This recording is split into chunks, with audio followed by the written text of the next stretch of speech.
Un document exceptionnel sur le match Égypte-Algérie disputé hier au Caire avec des images exclusives dans l'intimité de l'équipe algérienne. Grégory avec un reportage exceptionnel en immersion totale avec la sélection d'Algérie qui jouait un match décisif hier soir au Caire. Le Canal Football Club revient juste après cet extrait.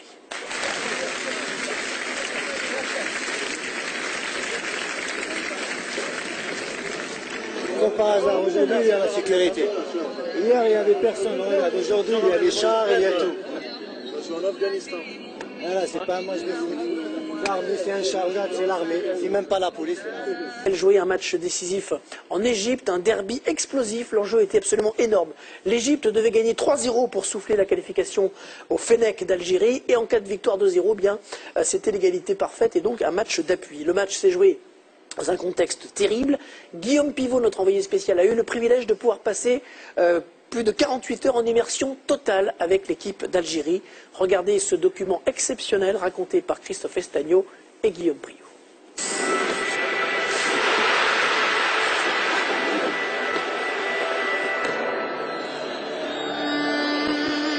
11 joueurs, 40 millions d'Algériens et bien plus qu'un match de football.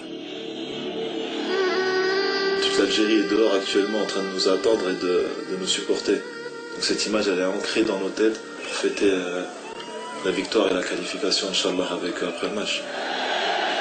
On n'est pas des joueurs, on est des ambassadeurs. Quand on voit qu'est-ce qui se passe, tu te dis c'est bon, c'est pas un match de foot, tu vas en guerre, on dirait, c'est les matchs qui parlent d'elles-mêmes quoi.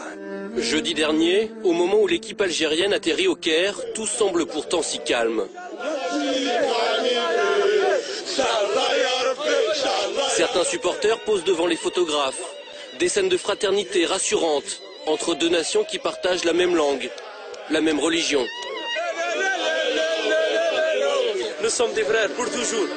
Mais entre l'Algérie et l'Égypte se joue une unique place en Coupe du Monde. Un ticket si convoité qu'il engendre les pires excès. Un piège se prépare. Des supporters égyptiens incontrôlables et des policiers débordés, incapables de protéger les Algériens. C'est la police qui a frappé là. Ils nous ont attaqués là. Au lieu de nous protéger, ils ont commencé à nous frapper. Ça se peut pas. Ça se peut pas. Moins d'1 kilomètre sépare l'aéroport du Caire de l'hôtel des footballeurs algériens. Un trajet à haut risque, filmé par l'un des joueurs sur son téléphone portable.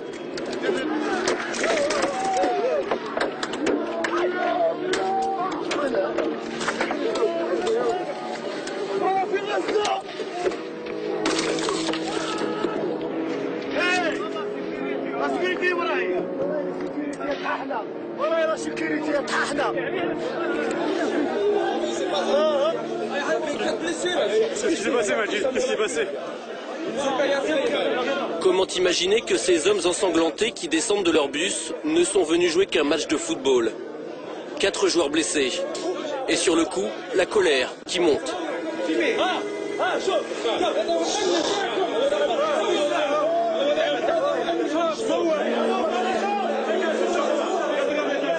Imagine un joueur, il prend ça dans la tête, imagine. C'est ça le football, c'est ça le football. J'ai vu la pierre qui était venue, heureusement qu'elle était un peu amortée par le réseau. Et après, je me suis caché pour que les autres, ça venait de partout. Il y a un morceau d'air qui a pénétré à l'intérieur de la plaie. On attend pour la structurer, qu'il y ait une constatation de la FIFA. Et après ils te disent, on est des frères. Quels frères? Ça c'est des frères? Regarde l'accueil. Quel accueil?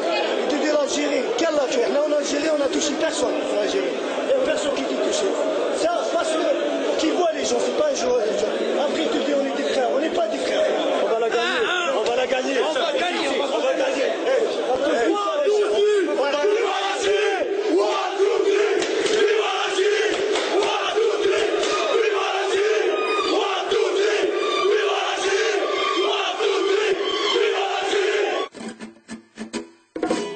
En direct du CHU d'Égypte.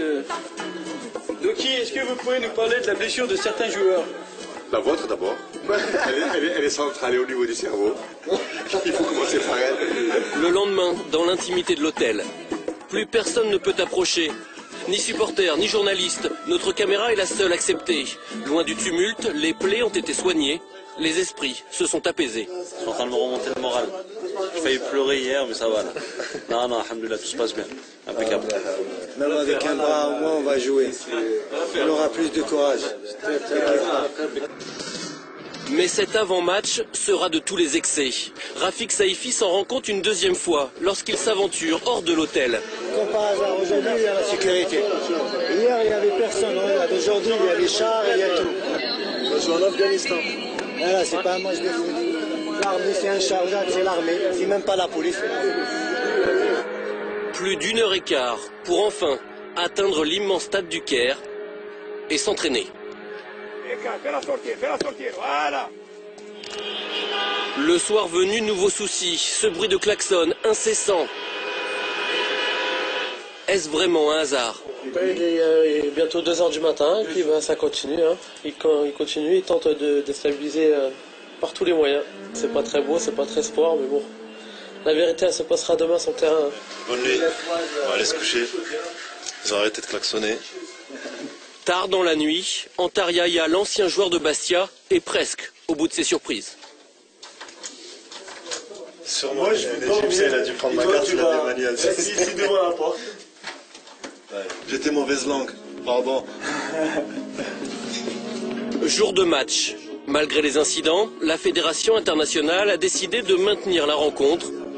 Alors, peu importe les polémiques.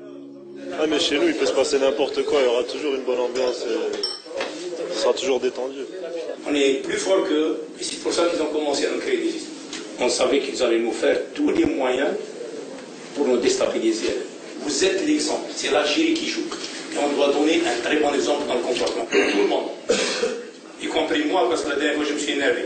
On va aller au match. On va les battre sur le terrain. Et là, on va leur démontrer, on va leur dire, voilà, nous on mérite d'aller au Coupe du Monde. On est prêt pour le match. La guerre.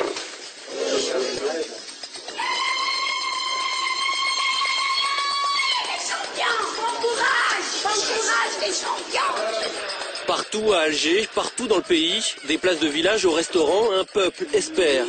Devant les écrans, les Algériens n'entendront pas leur hymne, couvert par les sifflets de 80 000 Égyptiens.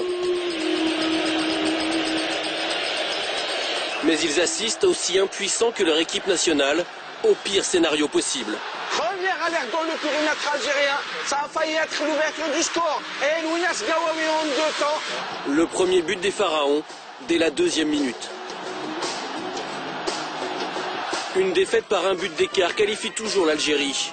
Mais il suffit que l'Égypte marque une 2e fois pour que les deux équipes se retrouvent à égalité parfaite au classement. Tout serait remis en cause, un match d'appui deviendrait nécessaire. On joue la dernière minute du match.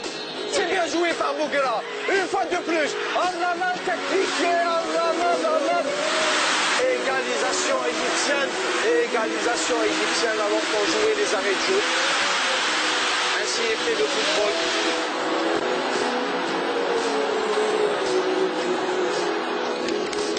Pendant 95 minutes, l'Algérie a tenu cette participation au mondial qui lui échappe depuis 23 ans. Puis le piège s'est refermé. On joue comme des invalides de guerre, mais qui ont tenu leur rôle. Il faut vraiment les féliciter, ces garçons. On est fiers d'eux. Tard dans la soirée, dernier remerciement aux supporters venus les encourager. Une minute du bonheur. Mercredi au Soudan, sur terrain neutre cette fois, les Fennecs auront une 2e chance. Ça fait mal, c'est très dur à digérer, mais on n'a pas le choix. Il faut récupérer très vite. On part demain au Soudan et on va gagner au Soudan, Inch'Allah. Sur le chemin du retour, un éternel recommencement, de nouveaux jets de pierre.